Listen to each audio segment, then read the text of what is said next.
Do you know what I remember? Starcom.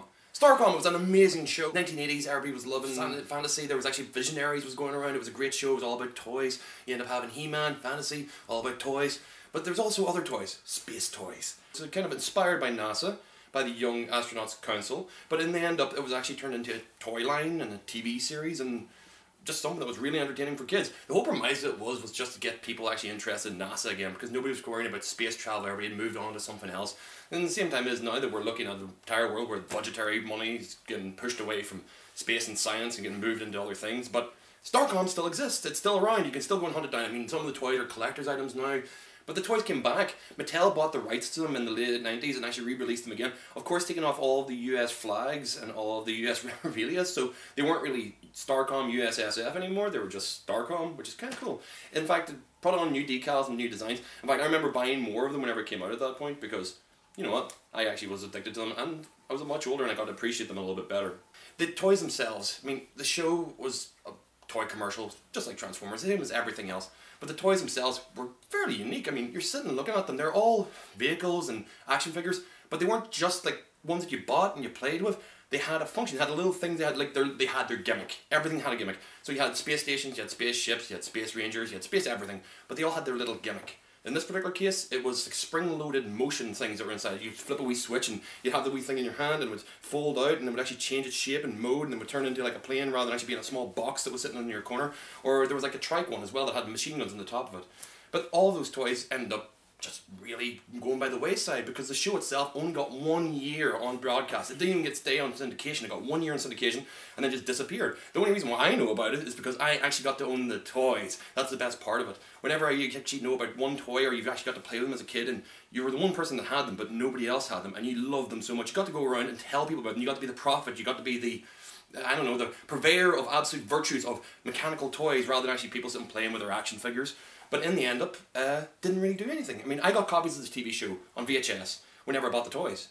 But otherwise, how the hell else was I meant to tell anybody else about it? I mean, I could show them the toys, that's perfectly grand. I mean, going over to your friend's house, your mum says to you, you can only take one toy, you get the big one. And it actually had this little kind of dynamic thing where you could fit other toys inside of the toys. It was Russian dolling your toys. So you had to leave the house and only take one toy. Screw that, Mom, I'm going to actually put 2 toys inside it and I can play with my friends.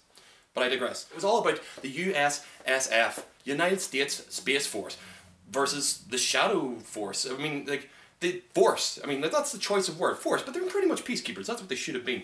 But the Shadow Force were mostly aliens and robots, while the U.S.S.F had guys like Slim and Duke, and like, you know, the same way they renamed all the guys for G.I. Joe, they all had like their nicknames.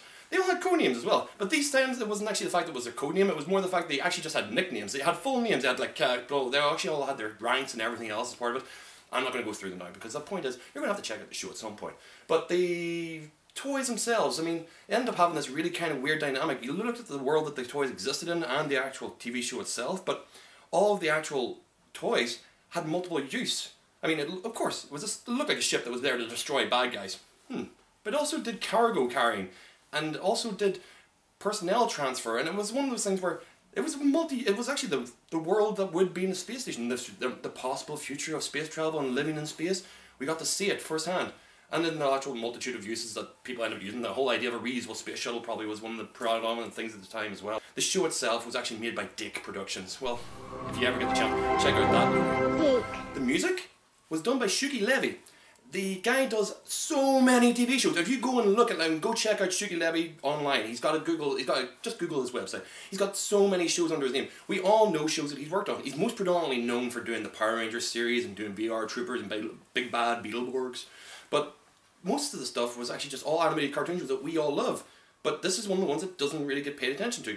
Although, strangely enough, there is a small sect of people who like Digimon who like this because they used the music in the first season of the show whenever they went and did it over in an English dub. But sadly, all in all, it only got 1 season, 13, 14 episodes, you know, like the small standard one that would have happened at the time. But we never got it on DVD, so I apologise for the low-res footage that we've got sitting there, because that's all we got. What ended up happening was it came out in DVD on Region 1, like 4 episodes of it, which is now completely out of print and of course can't be found. If you have found a copy of it, make sure to pass it on to me because I really want to watch it again in proper quality. But if you ever get the chance, check out YouTube because some people have actually gone to the bother of putting some of the episodes up. Since it's not going to be planned to be re-released anytime soon, I'm pretty sure it's safe to watch them, so don't worry about piracy and all those kind of things. But do you know what you need to do? You need to get space into your life. Go back, enjoy Starcom, because, you know what, if we don't remember, who else will?